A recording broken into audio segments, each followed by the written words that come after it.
नमस्कार, मैं संजय कोथर। आप देख रहे हैं संसारवाणी न्यूज। फिलहाल की जो आप तस्वीरें देख रहे हैं, चैनोत गांव की आप तस्वीरें देख रहे हैं। जैसा कि पहले भी आपने तमाम वीडियो हमारे चैनल के ऊपर चैनोत गांव की देखी थी। एक पानी को लेकर के इतना बड़ा विवाद जो है चैनोत गांव के अंदर हो चुका है।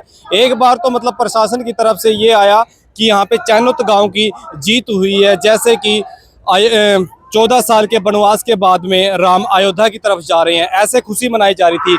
अचानक से ये सुनने को मिलता है कि जो टी लगी थी वो फर्जी है। तो आइए हम पूरे मामले को जानते हैं, कैसे फर्जी है और वो किसने लगाई थी, क्यों लगाई थी। जो कॉन्फ्रेंस बुलाने का विषय सरपंच साहब, किस विषय पे बुलाई गई है? भाई, पहले तो आप सभी का, पत्रकार भाइयों का हाथ जोड़ के राम राम और आपका बहुत स्वागत है यहाँ हमारी आवाज़ उठाने के लिए। भाई, हम विषय तो आपको पता है, रात को हमारी महिलाओं पर लाठीचार्ज होया, अत्याचार होया, ये आंसू गैस के गोले छोड़े गए, अभद्र टिप्पणियाँ की गई, जाते जाते गलत इशारे किए गए हमारी माता बहनों को। हमारे मान सम्मान को बहुत ज़्यादा एसपी साहब और उनकी फोर्स द्वारा किया गया, बस बताने के काबिल नहीं। ऐसे ऐसे गंदे इशारे किए गए हमारी महिलाओं की तरफ, जो वीडियो में ऑन रिकॉर्ड है, जो रात के वीडियो हैं उनमें ऑन रिकॉर्ड दिखाई देंगे आपको, आप देख लेना। ये टी सरकार लगाती है, सरकार पढ़वाती है। हमारे को यही नहीं समझ में आया कौन सी सरकार है, वो लगाने वाली सरकार है या पढ़वाने वाली सरकार है। दोनों की ताकत का हमारे को पता ही नहीं चला। एक विधायक सरकार का नुमाइंदा जो बना के भेजा गया हमारे सोमेश भाई को, इसने टी लगवाई, हमने उनकी जय जयकार करी, सभी का जयकारा लगाया। उस जयकारे को इस बयाना ने इस दुश्मनी में बदल दिया। सारे गांव में खुशी की लहर थी टी लगने से, और इसने मातम में बदल दिया। हमारे उस जो लग गया था, सपना साकार होया था हमारा, वो इस बयाना का हमने गांव में ओका पानी बंद कर दिया है, गांव में एंट्री बैन कर दी बयाना की। क्या लग रहा है, आप षड्यंत्र के शिकार हुए हैं? अब तो ऐसा ही महसूस हो रहा है, षड्यंत्र, सरकारी षड्यंत्र था ये। साहब, एक बात बताइए, आप पढ़े लिखे हैं और बहुत सारे काम ऐसे हैं जो गांव के लोगों के आप लिखित तौर पर ही साइन करके ही देते हैं। क्या आप लोगों ने कोई लिखित तौर पर कोई आपने पर्चा लिया था या कोई डॉक्यूमेंट लिया था जिसपे आपके सामने ये चीज आई कि सरकार की सहमति से ये टी पॉइंट लगाया जा रहा है? हमारे भाई ने बताया हमारे को कि सरकार के द्वारा भेजी गई है ये टी, और सरकारी अधिकारी इसमें शामिल हैं। इनने हमारे सामने एसपी साहब से ही बात करी, डीसी साहब से ही बात करी, यहीं बैठ के हमारे सामने बातें हुई। इसी से हमारा विश्वास जाग गया। और फिर हमने भी बात करी, जब टी लगने लग रही थी, सीआईडी के माध्यम से मैंने कहा कि डीसी और एसपी साहब दोनों आ जाएं, ये अमन अनशन खुलवाने में वो शामिल हो साथ में। टी लगाई किसने थी? टी लगाने वाले तो भाई प्रशासनिक अधिकारियों ने लगाई थी या गांव वाले ने लगाई? नहीं, प्रशासनिक अधिकारियों ने लगाई थी, जो उन्हीं के द्वारा भेजे गए आदमी। हम तो जानते ही नहीं कौन, ना तो हमारे को टी का पता, भाई ये कहाँ बढ़ती है, कैसे बढ़ती है, हमारे को इसके बारे में कोई ज्ञान नहीं है, ना लगाने वाले का पता। वो आए, ये भाई हमारे से बात कर गया, उसी टाइम 15 मिनट में टी आ गई। ये तो जैसे सपना साकार होने वाला काम था एकदम। भाई, हमने डिमांड करी भाई से, भाई ने बोला टी लग जाएगी। हम बोले कितनी देर में लग जाएगी, ने बोले अभी लग जाएगी। बस यहाँ से हम उठ के और वहाँ टी पॉइंट तक गए हैं, टी हमारे को आगे तैयार मिली है।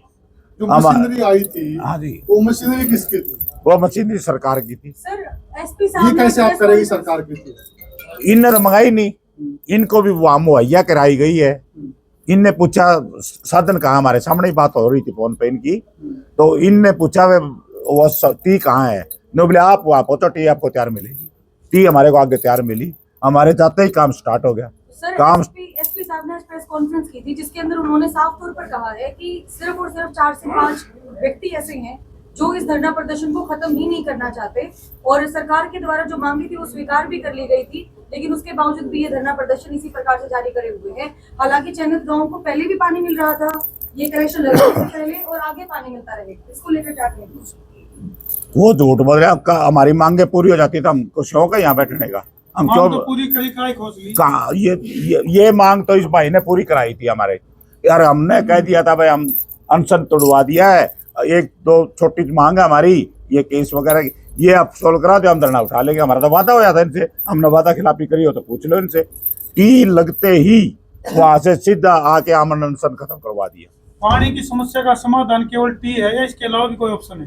देखो, ये टी इसलिए मांग रहे हैं हम, क्यों, हम जो लाइन पहले से दी हुई है न्यारी लाइन के हम भुगत भोगी हैं, और हमारे साथ शेंगुआ गांव लगता है।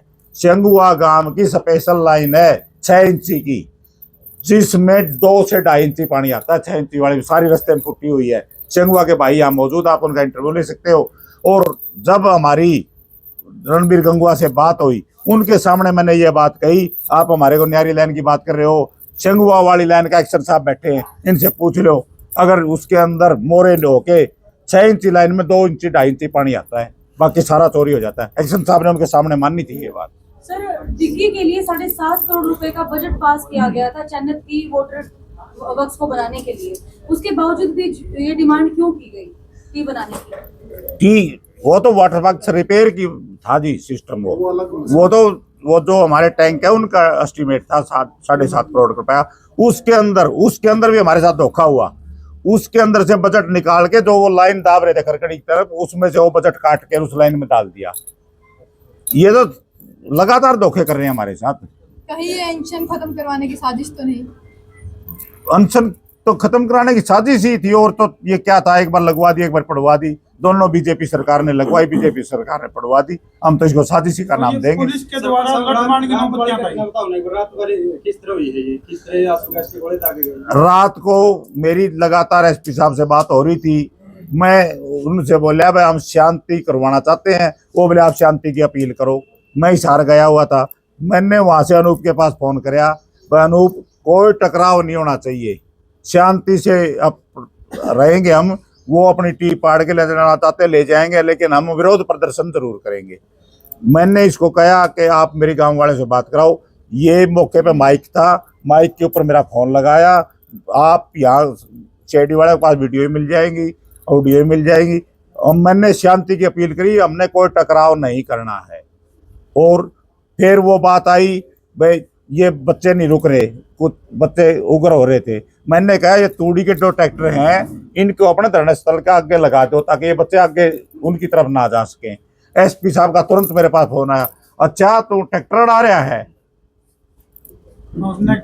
हाँ, वो बोला ट्रैक्टर उड़वा रहा है। मैं कहा एसपी साहब कहे तो शांति की बात कर रहा हूँ, तो मेरे पर विश्वास करो। मैं तो हमारे बच्चों को रोकने के लिए ट्रैक्टर उड़वा रहा हूँ, वो उधर ना जाएंगे आपकी तरफ। और ये ट्रैक्टर ले लेके निकल जाएंगे तो हमारे बस की तो नहीं रहेगी ये बात। फिर भी मेरी लड़की बीमार है, ब्लड कैंसर की पेशेंट है, मैं उसको लेके हिसार गया हुआ था। मैं वो बीच में छोड़ के भाई का हवाले करके उसको मैं गांव में आया वापस। रात के 11 बजे मैं वापस आया हूँ। वापस आके मैंने शांति की अपील करी है, एसपी साहब से बात करी है। एसपी साहब को ये कहा कि हमारा पूरा गांव गिरफ्तारी देगा, शांतिपूर्वक लाइन में आएंगे, आप अपने साधन मंगवा ले, हम लाइन में आके गिरफ्तारी देंगे। तो महिलाओं के ऊपर आंसू गैस के गोले छोड़ने की नौबत क्यों आई और कितने आंसू गैस के गोले छोड़े? हम वहाँ आराम से शांति से वहाँ पहुंच गए टी पॉइंट पे, परली साइड से पुलिस आ गई। एसपी साहब हमारे को वार्निंग देने लग गया, पीछे हट जाओ। मैंने कहा हम पीछे हट तो जाएंगे, हम तो गिरफ्तारी देने आए हैं। कोई लट लेते थे आप लोग गांव वाले? नहीं, हम तो गिरफ्तारी के लिए लट ले जाने क्या, कुछ भी नहीं था। कोई भी एक वीडियो भी दिखा दो। ये हाथ में क्या है? ये आंसू गैस के बम है। जितना हमने फेंके थे तुमने फेंके थे। मारे तो इतनी हिम्मत करे है, हम तो खाली हाथ गए थे।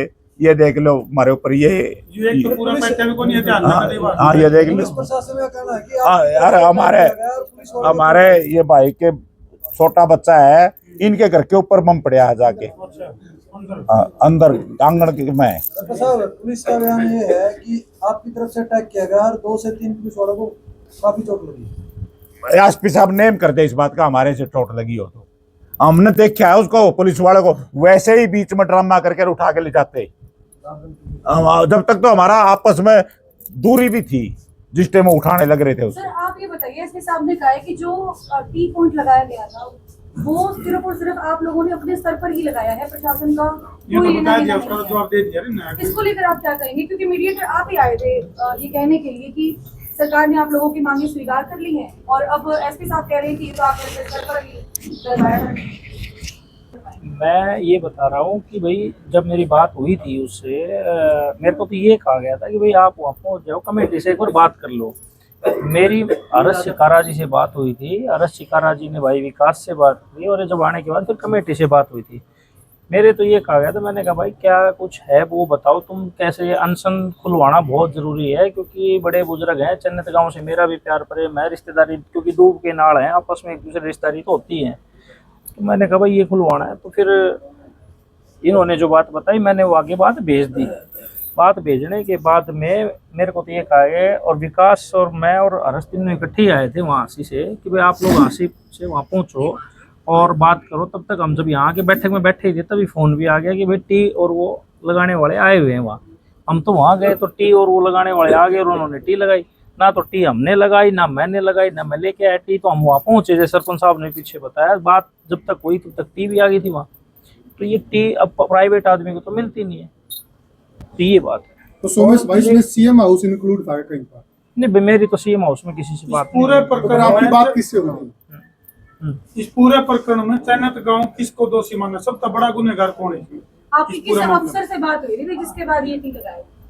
देखिए प्रशासनिक अधिकारी तो बीच में थे ही ना। जैसे कौन थे वो, यही तो क्या जानना नाम? था, बस कौन अधिकारी? एसटीओ एक्शन जेई कोई तो मैं अभी भी मेरी सबसे बड़ा सवाल वही है, वो कौन वो व्यक्ति था जिसने आपको भेजा, सारा ये तामझाम हुआ और अब वो पीछे हट गया? मैंने आपको बताया ना, मैंने आपको बताया तो है वहाँ जब मैं अभी आके मैंने अपने बात रखी। मैंने एक बार 25 तारीख तक का समय दिया है, इसका समस्या का समाधान हो जाए। मुझे अभी उम्मीद है और समय आने पर आपको सब बताया जाएगा, आप सब भाइयों को बुला के बताया जाएगा। एक बार आप 25 तारीख तक मुझे मैंने उनको समय दिया है, इस समस्या का समाधान करो और नहीं तो फिर समय आने पे बताया जाएगा। सोमेश भाई तो बताओ थोड़ा, आप भी आपने गड़बड़ किया है, किसने बड़ी गड़बड़ करी है, खेला किसने करी है? ये खेला केवल और केवल विनोद भ्याणा ने किया है। इसका सिर्फ और सिर्फ जिम्मेवार विनोद भ्याणा है और यहाँ माहौल खराब कराने का जिम्मेवार भी केवल और केवल विनोद भ्याणा है। सरकार नहीं चाहती माहौल खराब करना। पुलिस ने किसके इशारे पर लाठीचार्ज और आंसू गैस इस विषय पे मैं नहीं कुछ बता सकता। और सर आपने स्टेज पे खाटू श्याम की कसम दिखाई थी कि सारी मांग पूरी की जाएगी। मैं तो आज भी बाबा का भगत हूँ और मैं तो हर एकादशी जाता हूँ। मैं तो बाबा खाटू श्याम पे ही विश्वास रखता हूँ। आज भी जब यहाँ आया तो काजला धाम मंदिर में भाई वो सब वो खाटू वाले की माया अपरंपार है। मैं तो आज भी काजला धाम देखो आपने तो कह दी रात को लुगाई लेडीज है जो आदमी खेतों के अंदर को भागे है। मैं रात को यहाँ नहीं था, मेरे जाड़ में था, मैं बाहर था और मैं इस विषय पे कुछ बता नहीं सकता। लोग तो शक आपके ऊपर ये भी कर रहे हैं कि आप सरकार के नुमाइंदे बनकर आए थे कि कोई कैजुअलिटी ना हो जाए, क्योंकि इतने दिन से अनशन पर वो लोग बैठे हुए हैं ताकि इनका धरना प्रदर्शन और भी ज्यादा प्रेशर क्रिएट ना करे सरकार के ऊपर। इसको लेकर इस एलिगेशन को आप किस प्रकार से? नहीं, चन्नत मेरा परिवार है और हम एक आंदोलन में नहीं। सुरेश कोच जी ने बताया कि हम पीछे भी आंदोलनों में जुड़े रहे। मैं एक सामाजिक व्यक्ति हूँ, मैं सरपंच एसोसिएशन का प्रधान रहा हूँ। पीछे बहन मनीषा के हत्याकांड के समय भी मैं एक मध्यस्थता के तौर पे गया और मैंने 2 मांग थी हमारी, एक तो सीबीआई से जांच की मांग और एक एम्स से पोस्टमार्टम। आप सब ने देखा होगा कि मैं एम्स में स्वयं पोस्टमार्टम कराने उस बहन का गया और अगले दिन फिर दाह संस्कार, अंतिम संस्कार में भी मैं शामिल रहा। वो भी एक बहुत बड़ा मोब था और पूरी 36 बिरादरी, नहीं अदर स्टेट के लोग वहाँ इकट्ठा होने शुरू हो गए थे। तब भी मैंने अधिकारियों को एक ही बात कही थी, क्योंकि मैं ग्राउंड स्तर का हूँ और जब सरपंच एसोसिएशन का प्रधान रहा हूँ तो मेरे कार्यकाल के जितने भी सरपंच सब मेरे से टच में तो रहे हैं और रहते हैं। और मौजूदा भी सरपंचों का जब भी आंदोलन था उसमें भी मैं सरकार की मध्यस्थता में था। तो मेरा तो इतना ही था कि भाई जब भी कोई अगर आंदोलन है, कोई समाज को नुकसान ना हो, हमारे भाइयों को कोई नुकसान ना हो, इस वजह से अनशनकारियों में जैसे दादा टेकाराम जी थे, अभी सौम्या जी जैसे बता रही थी कि भाई अनशनकारी बड़े वो उस समय बहुत नाजुक हालात में थे। तो दादा टेकाराम जी की वर्द व्यवस्था होने की वजह से उनके लिए भी बड़ी दिक्कतें थी। तो मैं तो उस सहानुभूति के तौर पे आया और बात करी। और मैं इस आंदोलन धरने में पहले कभी आया नहीं था, तो मैं हर्ष भाई से बात करी कि हर्ष भाई इस विषय पे क्या कुछ है, आप आओ बात करें। हर्ष भाई तो रात को ही चल पड़ा था, लेकिन वो तो मैंने कहा भाई रात में तो अब कुछ होना नहीं है, सुबह ही बात करेंगे कमेटी से। तो सोमेश भाई सरकार का बड़ा नुमाइंदा भी कोई आपके टच में है? नाम मत बताओ, सिर्फ ये बताओ। मैं बात रखना चाहूँगा।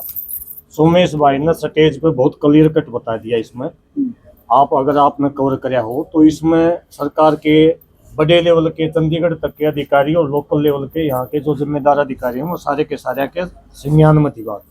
4 साथी CID के खड़े थे, यहाँ पुलिस की जिप्सी खड़ी थी, 10 घंटे तक टी का काम चला, जो लगाने का जो काम चला। सरकारी पाइप थे, सरकारी मशीनें थी, कर्मचारी कहाँ से ले आए वो सरकार ने पता है। जो सवाल आपके हैं कि उनका नाम बताओ, मैं आपके चैनल के माध्यम से कहना चाहता हूँ, सोमेश भाई जो जिम्मेदारी लेके आए थे, कहीं ना कहीं उस जिम्मेदारी ने के बीच में विनोद भ्याणा ने ऊपर जाके अपना प्रेशर बनाया।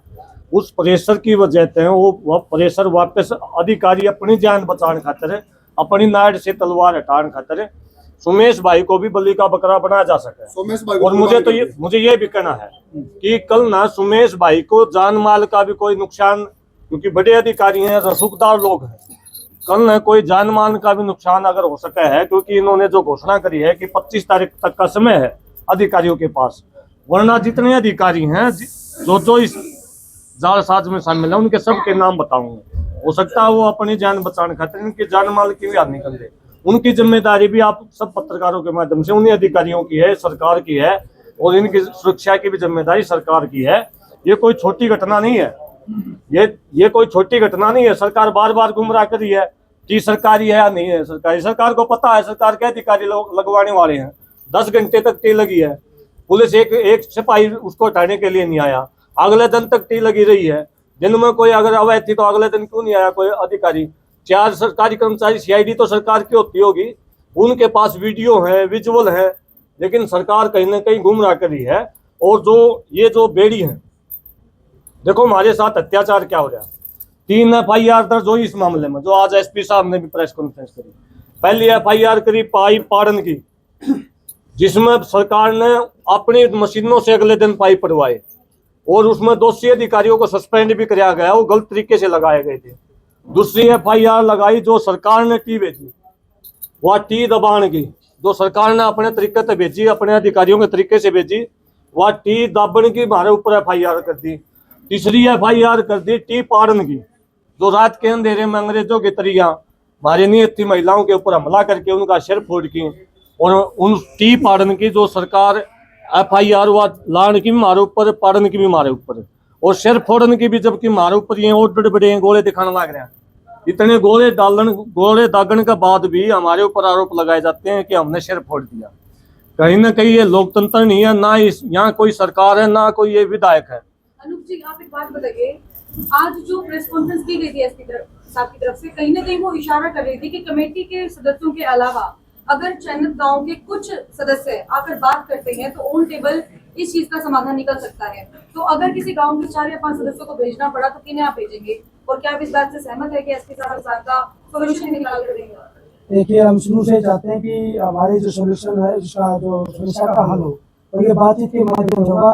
7-8 अक्टूबर को पहले हमने वोट की, बातचीत के लिए कभी हमने इनकार नहीं किया, अब भी हम बातचीत के लिए तैयार हैं। लेकिन बातचीत के लिए तो ये लोग आते नहीं, ये तो रात के अंधेरे में हमारे को हमला करने के लिए आते। ये लोग को बात जोड़ में क्या कर रहे, क्या इशारा? ये रात को जब रहते लोग थे, किसी आदमी के हाथ में कोई हथियार चयनित गाँव के, लेकिन इनकी मंशा नहीं है। ये चयनित गाँव के आंदोलन को ऊपर बनाना चाहते हैं, जो कि शांतिपूर्ण तरीके से चला रहा है। इन लोगों की मंशा यही है कि रात के अंधेरे में जाके कैसे भी कैसे करके इनको ऊपर बनाया जाए और इनके बच्चों के ऊपर केस किया जाए। हम SP साहब से बताना चाहते हैं, कमेटी को चाहे आप फांसी तोड़ दो, कुछ भी कर दो, लेकिन पानी तो हम यहीं से लेंगे, इसी पाइपलाइन से लेंगे। आज नहीं तो कल नहीं तो 6 महीने बाद चयनित गाँव, ये जो पाइपलाइन आप बन रही है ना, इसको भैरा साहब हवा में थोड़े उड़ा के लेके जाएंगे। आप हवा में बढ़ाओगे इसको, राजली नहर तक, किसी भी नहर तक आप इसको कनेक्ट करोगे, हवा में लेके जाओगे क्या? जमीनें तो किसी गाँव की यूज करोगे, तो उस गाँव के किसी भी गाँव से आप लेके जाओ। हम इस पाइपलाइन का काम नहीं होने देंगे जब तक चयनित गाँव के पीने का पानी की समस्या सोल्व नहीं होती। SP साहब लगातार पूरा प्रशासनिक जो उनका जो पावर है उसका मिसयूज करके, DC साहब भी मिसयूज करके पूरी पावर का चयनित गाँव की कमेटी के ऊपर दबाव बना रहे हैं। लगातार शुरू दिन से ही हम लगातार उनको बता रहे हैं कि चयनित गाँव की धरना कमेटी संवैधानिक तरीके से, कानूनी तरीके से आंदोलन को शांतिपूर्ण तरीके से लड़ रही है। और ये आंदोलन को लड़ना, राइट टू प्रोटेस्ट, ये हमारा अधिकार है। हम बिल्कुल साइड में बैठे हैं, किसी को कोई तंगी नहीं कर रहे। और जब तक चयनित गाँव की मांग पूरी नहीं होती, जब तक हमारा पक्का बंदोबस्त नहीं होता पीने के पानी का, जब तक चाहे हमारी जान चली जाए, हम ये आंदोलन जारी रखेंगे। चाहे हमारे ऊपर कितनी FIR करो, 3 तो FIR आपने कर ली, 1-2 FIR और कर लो, जितनी भी FIR आपका मन करे, क्योंकि आपके हाथ में कलम है, उस कलम का जितना मिसयूज करना चाहते हो आप उसका करो। एक दिन ये जनता आपका हिसाब किताब जरूर देगी, ये ऊपर वाला भगवान आपका हिसाब किताब जरूर देगा।